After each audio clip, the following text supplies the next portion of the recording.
Is TikTok a security risk worth banning? The House of Representatives think so.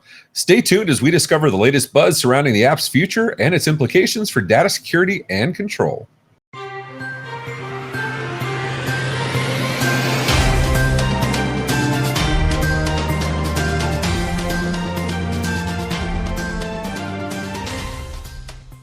In our top story, written by Nathan Eddy for Dark Reading, Congress's recent vote to ban TikTok has sparked debates about data security and control. The bill, passed by the House Energy Committee, mandates divestment of any company controlled by a foreign adversary within 180 days.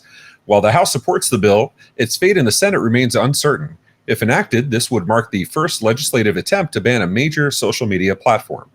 TikTok's data privacy concerns extend beyond the US, with repercussions felt in the UK and across the EU. And despite TikTok's significant contribution to small business revenue, debates continue on the effectiveness of such a ban and its implications for digital borders and foreign influence. All right, Tony, we heard this before. We heard this last year. Respectfully, Congress looked like a bunch of idiots asking the CEO of TikTok a bunch of questions. Did it again. Apparently, they don't know that he's from Singapore and it's a different country from China. So, what I get TikTok security bad, Chinese controlled. Bring it down, dude. I feel like the sky is falling. Bring us back from the Chicken Little. Like, what's your perspective on this?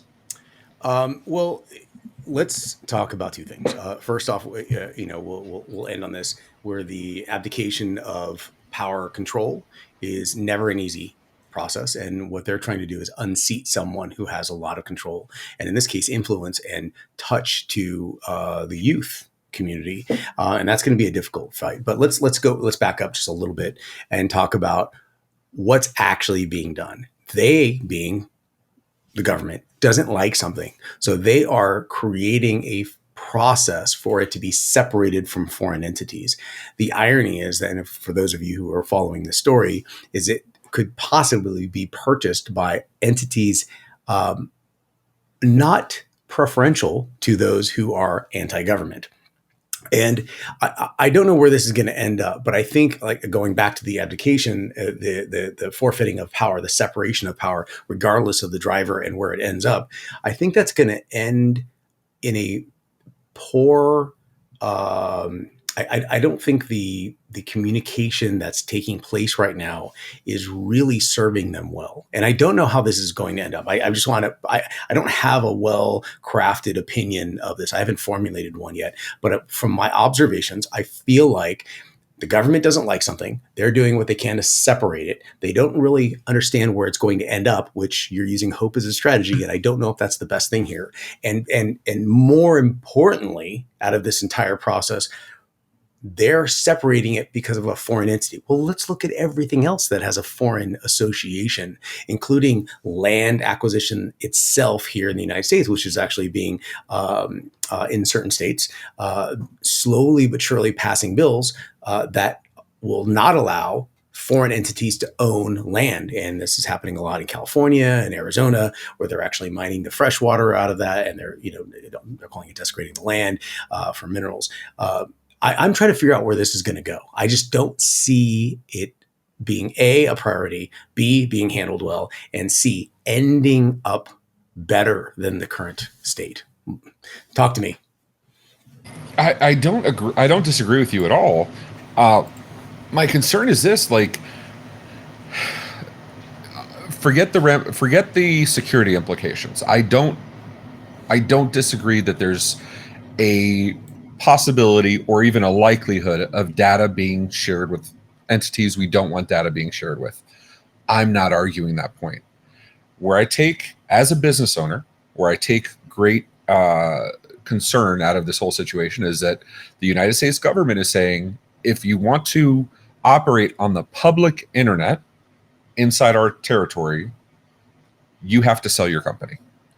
Like, to me as a business owner, that is flipping dolphin terrifying. All right? What happens if you get an investment from outside the United States, which technically makes them owner and in some capacity a shareholder? I mean, is that the same thing can apply where, sorry, Ray, you can't get foreign investment. In fact, Ray, I'm now questioning, because of your Cuban descent, being affiliated with you at this point. Oh Because yeah, of that, yeah. I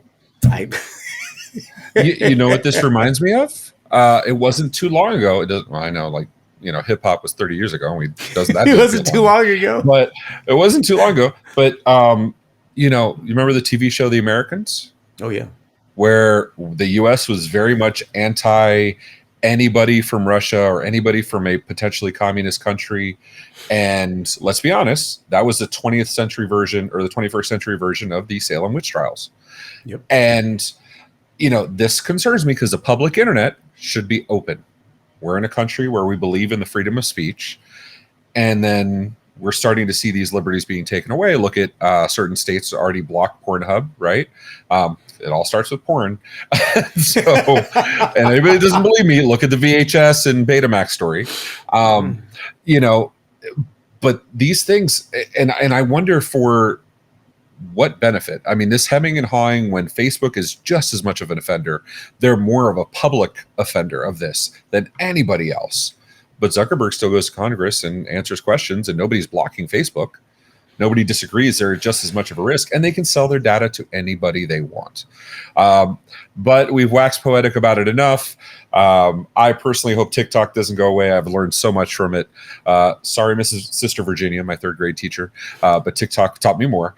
If you have comments on this, and I'm sure you do, go ahead and comment below or hit us up on the Discord. If you go to TikTok and you can watch the video and you can't comment, don't worry about it. We're on Discord too. So if TikTok goes away, you can just watch there. And with that, thanks for tuning in. If you found the story eye-opening, catch MSP Dispatch every Tuesday and Friday at 10 a.m. Eastern for more in-depth news coverage. Share your thoughts below, and remember to hit that subscribe button. See you next time. See everyone.